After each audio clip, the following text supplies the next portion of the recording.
Hello and welcome to Flory Models Friday Roundup Show. Here we are with you on Friday the 13th of December. 13th of December, who knows? So far I haven't broken anything and everything seems to be going okay. So yeah, but anyway, we've got a few hours left of the day. It can all go totally wrong. Anyway, I've been really busy this week. The first proper week back, if you like, after all the live stuff and various running around we've been doing. So I've managed to push on quite a lot with this. But anyway, all started on Monday, where we have part 7 of the Osprey went up. And again, for this one, it's basically into the paint. So after getting the light ghost grey down on there, we actually got the dark ghost grey going on the top. Wasn't totally happy. It seems to be that my reference shots show them a little bit more blue. The more sort of, newer, shall we say, ghost grey. So we added a few drops of the Tamiya blue into it, and that gave us pretty much the shade we were after. And we got that nice decent line difference between the two, and again it's got that proper blue hue into it, which the Marine Corps Ospreys seem to have. So I'm quite happy of how that one's gone. So you can see it properly down in there. Bearing in mind we knock this back in a minute, so don't panic. All right, so we got all of that in there, looking very nice all the way through. Then we had to do the metalwork areas on the leading edges of the blade. So for that we used the AK markers. Again, I just put it on the side and give it a rub. Simple as that. And then if you do go a little bit wrong, like I did here, as you can see, I ended up just blowing it in with a little bit of black paint. So a little bit of tape down on here, a little bit of black paint. By the time you would have masked it up the other way, this was far quicker way of doing it. And we ended up with something very nice. Then it was time to get on with the decals. Now the decals, said before, I'm not happy with them at all. They are, well, they're the wrong color to start with. And yeah, there's just tons of stuff that's wrong with it.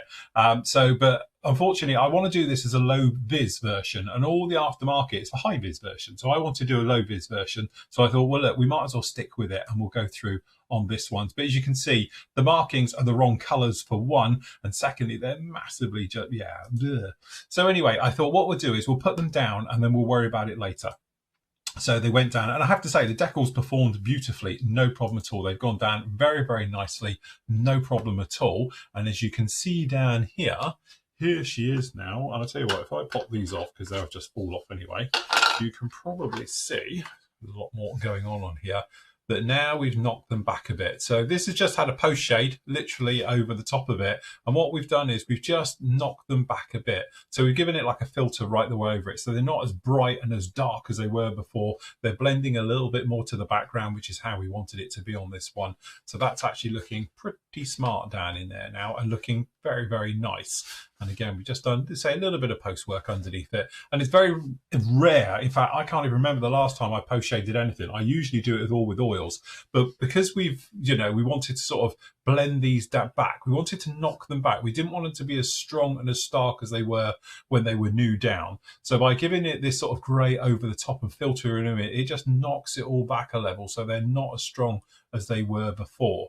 So the way we achieved that, we took the original dark ghost grey colour we were doing. We used a little bit of the gunship grey at the back here, and I used the brush that I mixed it with and mixed it into the original paint, and that just took it down a shade darker, and then we went right the way over everything with it. So it just blends these back in a little bit more now, and I think it works really very well. So it's given us that type of look that we've wanted for this now. So technically this one is now all ready for going full tilt with the proper weathering. So it'll get obviously a coat of dark dirt wash right the way over it. We're going to go over this finish as well, which is basically a flat finish. And then hopefully it will get stuck and caught and it'll give us that nice texture that we want. Then we'll go with oils, detail painting, picking out all the little bits and then putting all the tiny lumps and bumps on it and all the little bits. And then we can get the wheel wells all painted up and we can get it all coming together. But it is all totally posable. It does all fold up and all the rest of it. We've done it. So it's looking really good with this one. So again, it's been a lot of fun. I have to say, this is one of those kits where it's just doing it. It's just going together and it's going along. Yes, there's some awful seam lines in here that you need to take care of, but I'm happy we spent that little bit extra time just doing these, making sure they're all good at the top and round here at the front, because now it's sort of paying us back because it looks pretty good and I'm happy. But there's nothing worse than a flat seam line and you can see it. You get ghost seams, or even if you get that texture difference and things like that. So by spending, as we did, probably another hour or two on that, we don't have to worry about that again. So that one's coming along very nicely. I'm very hopeful that this one will be finished off by next week. So again, I know it's our run into Christmas technically, but I'm going to really get on with this one, get this one out of the way early part of next week, and then hopefully we get this one all buttoned up and done in time for Christmas, which will be really nice. The other thing as well this week is we've been doing loads and loads of videos have been going out, as you've probably seen. So Matt did a vlog, which went up on Tuesday, as you can see down in here. And Matt's working on, obviously, his Hellcat, as he's got down in here as well. And obviously, he's now finished that one off, which is quite nice and turned out lovely after his little trouble with decals and all things like that. And then he decided to completely be a martyr and do a Helldiver. And as you'll see in here in a little bit, he has got the odd little fit problem with it. Which is in the form of the lower wing joins and things like that. They are a little bit, of a handful. So I spoke to him earlier and he showed me it yesterday as well. And he sort of battered this one in, got the filler out, done all the shimming and everything else to get it all together. There is going to be another vlog coming out before Christmas from Matt on this one. So you'll be able to keep up with that one and be abreast of exactly how he's getting on with that one as go through. But it's quite an interesting show. It is free to watch. You can just pop down in there. And obviously, we're talking about the Anson, getting the painting, the Anson done in. Yes, that is extra acrylics, everybody. And a couple of other things he's doing as well, like using the dissolved putties and stuff like that as well. And of course, we were talking about the Sea King and the ill-fitting clear parts on the front. She's going to have to do a little bit of feathering and taking care of that, which, to be honest, is something we'll be talking about in a few minutes as well. So anyway, if you do want to catch up with that, you can just pop over there and just literally just pop down, click on vlog with us, and all our shows are down in here. You just click on them and you'll be taken to it just like that. All right. Then up with me on Tuesday, you had the various vlog with me. We were talking, to be honest, as you can see, about various things. Obviously, I was working on doing the review for the Lataki's brand new Tu-22 Backfire B, which we'll see in a moment. Obviously, members, you got that one on Tuesday. And we were talking about how they were doing it without any ejector pins. And thank you to the guys who reached out to me, who told me how exactly they do it. And I was explaining it in that video. So if you want to see about that one, and there we go. That gives you an idea of how much is in that kit. You've got a ton of stuff, literally loads of it. And this is a 144 scale one. So if you're thinking of the old, is it the Trumpeter one? Did Mini Art do one? Not Mini Art. Yeah, the other people. I'm sure somebody else did another backfire at some point as well, 144. But this is definitely the definitive one now. It is very, very nice. So anyway, we were talking about that. We were covering about the Osprey, talking about how we were getting on with this one this week. And obviously, we were talking about starting our way on the Nimrod, which you'll see in a moment as well. So if you want to go up and see that vlog, it's up there now. It is free to watch. You can see that up on the site right now. Then, obviously, on Wednesday, I had started work on the said Nimrod and going through with it and all the various things. So we were discussing about some of the fit issues that I've had with it and getting them to go in and sort out. And we were singing its praises as well, which you'll see in a moment, and just generally working our way through this particular build and discussing it as we were doing about this one. So again, it's only like a 13-minute show, but I was just keeping you up to date with it. And I was having a proper old rant about why is it we have to buy now kits with everything on them, when what I would quite like is just a curbside kit. So if it would save, 20, 30 quid on the price of a kit, I'm quite happy to pay that, to have a nice curbside model rather than paying 100 quid for a kit with all the details I'll never see. So I had a little bit of a rant about it in there. So if you want to go off, you can see that one. You can do right now. That's up with you. Last night we had the live show, so it's me, myself, and me, Matt, and Kareem. We're up with you. Obviously, Matt was talking about what he's working on at the moment with that.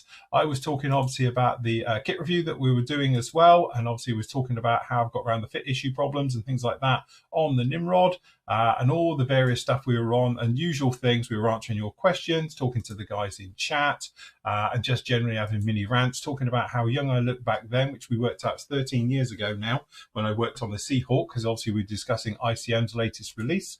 And then obviously we're discussing the TACM's first ever aircraft kit, 132nd, being the Horton there. So we said something a little bit different. And we were discussing topical things like what's the difference between a jam and a marmalade, which I was happy I could answer that one. Thank you, Wikipedia, and everything else. So if you want to catch up with that one and us answering questions and stuff, it's around about an hour and a half show that was live last night. And you can go off and you can find that one either on YouTube or it is available on the actual Flory Models site as well. And that gets you pretty up to date. So starting off with, as I say, I know it's a little bit late to the party because I'm running behind massively with my builds this year. So I'm trying to cram them all through before the end of the year. So we've got part one of the Airfix Nimrod kit. Again, I've had this kit in my stash since its release, and hence its decoloration of the box, and going through with it. But to be honest with you, it's incredibly basic. It's old Airfix from old Airfix. So it's pre-Hornby, if you know what I mean. So again, it's a little bit clunky and it's a bit big, but the outside of it is absolutely mega. And the fit is really, really good as well. A couple of little tiny fit issues, but generally though, it's not too bad at all. And I think it's one of those ones where, you know, I'm not going to mess around too much with the inside. So I'm putting all my effort into the outside of this. It's going to be gear up as well. But the windows fit beautifully. With a little click, they just pop in.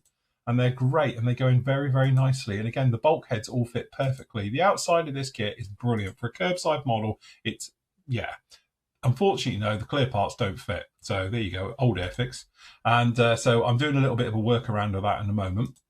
And again, trying to get the actual the actual wing sections on the bottom is a real nightmare as well, because that's a really tight fit, and I had to do a little bit of sanding to make that work, and now it fits quite nicely, I'm happy to believe. And also, why it's got the floppy Bombay, why didn't it just click to the top? Don't understand that, but anyway. But yeah, so anyway, that's part one. As I say, it's coming together very, very quickly, as you can see right here. And yeah, it's all right. But this is what I was talking about on the show this week on one of the vlogs, so that this kit is quite an old kit. It's very basic. There's not a ton of parts to it and all the rest of it. It is literally, you know, just, I think there's 4 big sprues in there and that's it. But it is old school of like halves coming together and stuff like that. But in a kit like this, I don't need it to have a full cockpit with all the detail, because you're never going to see it, not through those tiny windows. And certainly you're not going to see any through the side windows either. So I'm not worried about anything internal to it. The Bombay is a little bit pants, to be honest. But if you're going to be like me and I'm going to have it buttoned up, so I'm going to do this one in flight, so it doesn't matter anyway. And so what you've ended up with actually is a really nice model, because from the external point of view, the fit's very, very nice. It's a nice plastic. It's that hard plastic. There's no sink marks on this thing. There's no flash. And for once, I haven't got any sort of short shots or anything else like that as well. So I'm actually really enjoying this build. It's going together very, very well. But my point really is that in this age of like kits now costing £100, you know, routinely, that this kit, you know, back in the day was quite cheap. And I know they were giving away. I think we worked out, I paid £17 for this at a show because they had a pile of them trying to get rid of them. And again, it's one of those things. It's just no money at all. But if manufacturers just had a think a little bit that maybe we can't all afford hundreds of pounds worth of kits every year like we used to do, because let's face it, times have changed. And maybe that, you know, if we put some more work into curbside models without the interior, you could leave that up to the aftermarket people to do it. So what I mean is then you can pick up a kit reasonably priced, and let's just say we're all happy to pay 50 quid for a kit these days, because I think that's all right. And then you could actually then decide yourself if you wanted to pay the extra 50 quid with all the aftermarket bits to make it up there. So things like engines, cockpits, wheel wells, but at least you've got the opportunity as a modeler, because at the moment I'm speaking to a lot of members and other people and things like that. A lot of modelers are being priced out of new modern kits these days because they come with everything, which is great. But if you can't afford it, it's irrelevant. So, and I think it's putting a lot of people off the hobby, or certainly buying new kits. And that's why this year seems to be the year of the stash. People are building their stashes because they can't afford new kits. So new kit sales, I'm sure, are down. They are from a PM point of view. So I can honestly see people sort of going back to their stashes and then perhaps, you know, extra little bit of money on some aftermarket for it to bring it up to scratch, things like that, rather than paying over £100 routinely for a kit that's got everything on it that you're not going to see. So I'm championing a thing now where basically is to bring back nice, good quality curbside models like this one, like the Hasegawa sort of, you know, in the 90s kits, the Phantoms, the Starfighters and things like that, where you could put aftermarket into it. That's what Aries were for, you know, back in the 90s. But now it seems to be just every kit squeezes as much as they possibly can into it, which just makes it incredibly expensive. So that's a little drawback to it. So anyway, that was my little rant about it. But it's all coming together well, this one now. I must admit, I've done the intakes. We've made them seamless. And we've got the wing section is all ready to go together. And we'll be pushing on with it. So yeah, it's going on really, really nicely with that one. Up this week as well, we got the lovely Lataki 144 scale backfire bomber. This is Tu-22M2 version. And again, this is a great kit, and talk about everything in it in 144 scale. But at least this thing is routinely around about $50, I think. So, you know, it's not tons of money that we've seen. And obviously, you know, you get some nice touches with this kit. So you get this beautiful, and it's on a really nice, good cardstock as well for the actual box art poster. You've got really nice instructions all the way through, showing you all various details and the angles things should be poked at and all the rest of it, which is very nice indeed, all the way in here, as you can see. there is a ton of goodies into this one as well. So everything is going to be completely out of the box, including the tiniest photo etch you're ever going to see in your life for the aerials and various bits and pieces, fences, flame holders as well down the back here and stuff. So you've got a lovely bit of photo etch. You've got a full mask set with it as well. So you've got the masks for this, and also these white ones are masks as well for the blow-in doors if you wanted to do it that way. Or you've got the blow-in doors as a decal if you wanted to do it that way. You've got the decals for it. And again, a really nice ejector pinless kit. So again, and tons of surface detail, beautifully recessed details right the way over this. So you can see it's actually going to turn into something very, very nice, including, I think it's a 4-part 250 kilo bomb. So yeah, lots of job. There you go, 4 3D printed nozzles for it as well, which is nice. The clearest clear parts, they are absolutely beautiful on something so small. So really nice, delicate engraved panel lines on what is a very, very nice kit. And to be honest, let's not forget, Lataki is from Ukraine, and with all the troubles going on there at the moment, they're still producing amazing kits and doing a fantastic job. So if you are in the sort of, you know, mood, or you've got a little bit of an itch you want to scratch, we're doing some Soviet or Ukrainian type backfire bombers here. Then obviously you've got the M22. This is the ship killer version, and again, very, very nice indeed. So you can grab one of those. So again, I think it's a really very nice kit, very well bought out, and I don't think it's a massive amount of money either. And I can't remember, how big was this thing? I did see it is length around about 29 centimeters, so it's a foot long. So it's not tiny. This thing's going to be, what was the foot on this? About there. So it's going to be all right. You're still going to end up with a really nice bomber, and I think for $50 with everything that's in there, and it's from Ukraine, I think that's a real good one as well. So if you do fancy doing that, honestly, I would absolutely go for it. It's a great looking kit, and I'm really intrigued to know what their next 48 scale one is going to be. So yes, it's like, wonder what it's going to be. Anyway, on next week as well, so you're going to be pushing through with loads of stuff. You're going to get part, I think it's 8 of this guy is going to be up with you, the Osprey, on Monday. So that's going to be up with you on Monday. And there's a load of stuff coming next week as well. So I've got some real specials and things sorted out. We're going to have some of the older, shall we say, and there's a few new ones as well for Christmas specials coming down the line as well next week as we run up to Christmas of some of the video builds. So I'm going to be releasing some of the video builds that have been members only ones, because we've got over 100 now, which are members only ones. So I'm going to throw out some of the older ones. They are older ones. They're around about 10 years old, things like that. But if you want to catch up and see those, but I am going to throw some of the more modern ones, including something that I only did this year, is going to go free to watch as well. So it will be on YouTube. It will be loaded with adverts, and it'll be out there as well. So if you want to see that one, you can do. So keep an eye out for everything that's going on there this week.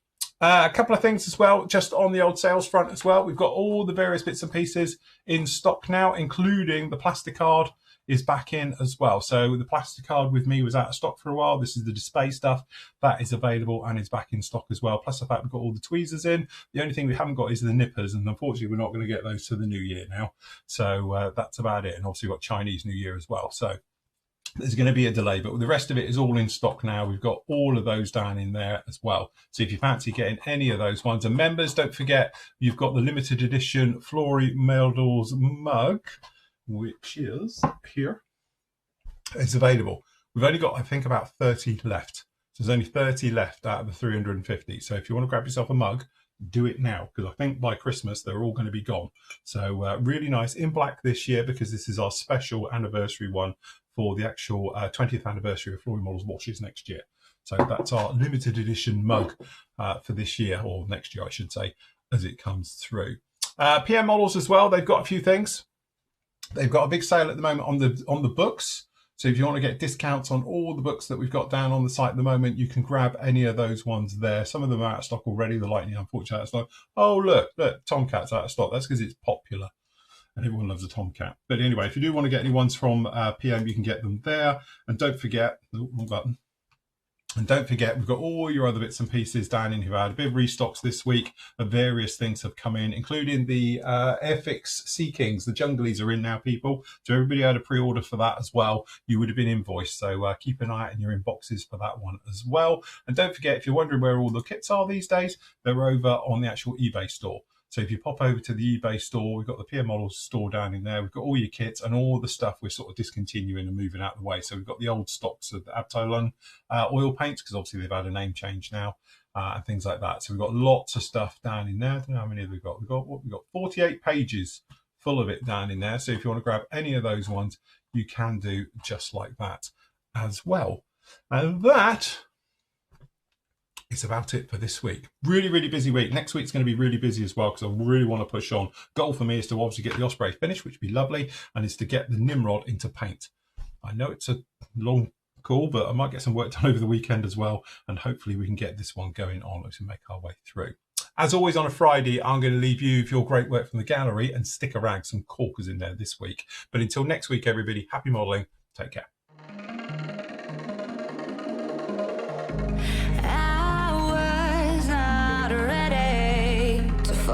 I'm wasted.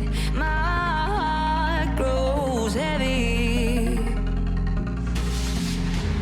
Don't taste me rushing and keep your words naked. You got me blushing. And you forever I'll follow. You'll be my holy ground. You forever I'll follow.